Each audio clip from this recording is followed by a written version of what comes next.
But why would someone walk on a campus and commit such a horrific crime? I want to bring in Tracy Walder. She is a former CIA officer, an FBI special agent, and a college professor in criminal justice at Texas Christian University. Tracy, thank you for always being with us.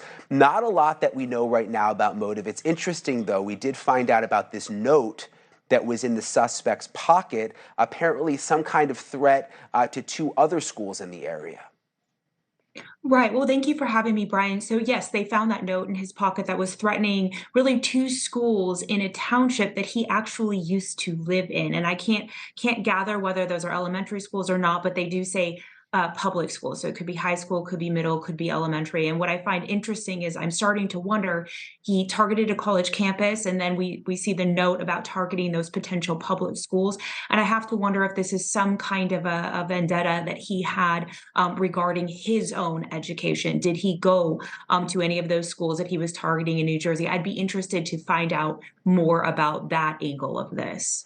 And it's interesting, again, not a lot that we know still. They're still looking into motive, but the suspect's father did speak out today and said, quote, that he turned evil, that his son, quote, turned evil after his mother died back in 2020. So it seems pretty clear, like we see in so many of these cases, mental illness clearly a factor.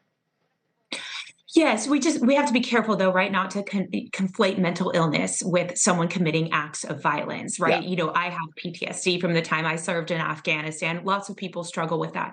However, some of the activities that he was engaged in, kind of target shooting outside of his home. I did a quick little Zoom or Google image search of where his home was, and they are rather close together. So people had to have heard that. Mm. People had to have been concerned about that. And the fact that he had those two prior weapons charges, I think are a cause for concern combined with the signals of mental illness here. Hey, thank you for watching.